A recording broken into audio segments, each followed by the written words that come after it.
What is up, Rock Point? My name is Cary, and I'm the middle school and preteen worship leader. Today, I'm coming at you guys with a passage right out of Luke 5.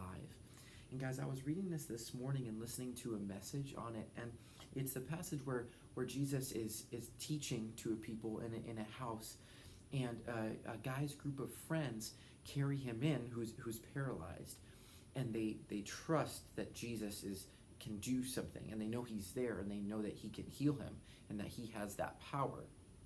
And so Jesus is in there, he's talking with this group of people, and because they can't get this paralyzed man through the door, all his friends take him on the roof, lower him through the shingles of the roof right in front of Jesus.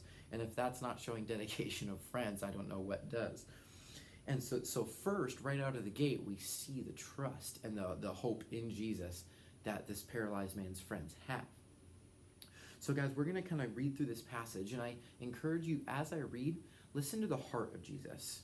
Because if you don't hear exactly the heart and just focus on what he's saying, it can be confusing.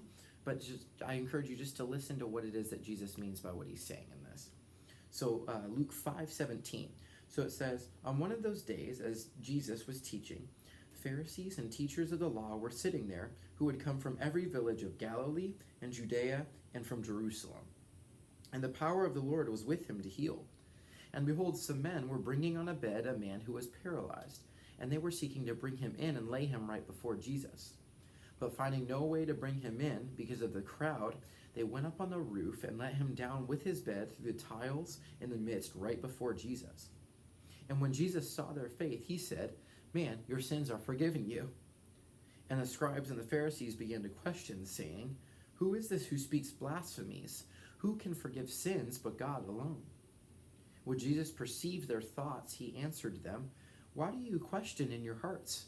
For which is easier to say, 'Your sins are forgiven you,' or to say, 'Rise and walk'? But that you may know that the Son of Man has authority on earth to forgive sins." He said to the man who was paralyzed, "I say to you, rise, pick up your bed, and go home." And immediately he rose up before them, picked up what he had been laying on, and went home glorifying God. And amazement seized them all who were in that house watching as this miracle was happening. And they glorified God and were filled with awe, saying, "We have seen extraordinary things today." We have seen extraordinary things today. So guys, as I was reading this, it was funny to me, because as his friends go to all the effort to lower him right before Jesus, and they're like, he's going to be healed, he'll walk, God's initial response was, "Your sins are forgiven you."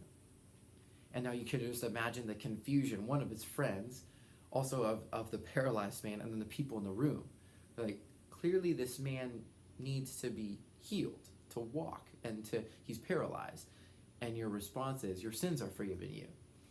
And as I was reading that, I was like, why did Jesus say that? What was Jesus' goal with that? And if we take a step back and we look at this story, really, Jesus didn't let the immediate problem skew his perception and his perspective of the whole situation. And I think so often we can do that in everyday life. We let the immediate problem skew our perspective of the whole situation, of what's actually going on. And so what the beautiful thing about what God did is he said, what's easier to say? Get up and walk, because I can do that. Or forgiving sins of us sinners who definitely are in need of that, but don't deserve it. And so God, to show his power, said, "Your sins are forgiven you."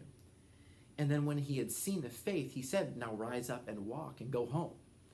And the beautiful thing really that stuck out to me, besides just the miracle that God performed, was the reaction from the people. They stood in amazement and glorified God in awe, saying, "We have seen extraordinary things today."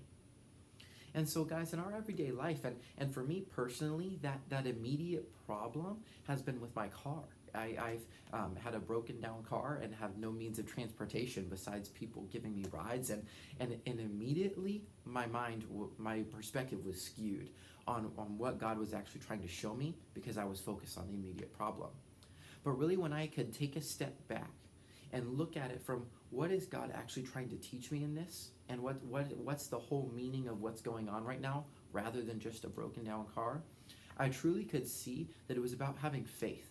That, do I truly believe God is greater than the immediate problem that's going on right now? Can I take a step back? Can I have peace? Can I just take a deep breath, and can I look at the whole situation for what it really is? And to know that God is greater, God is more powerful. So I encourage you guys today, as you're going about your day and you come across these little immediate problems that can come along as we're going about our day, take a step back. Try to find a new perspective of what's really going on, what's the whole situation. And then admit to God that we have seen extraordinary things today. And we have, guys. We truly have. I love you guys so much, and I hope you have an awesome day. Thank you so much.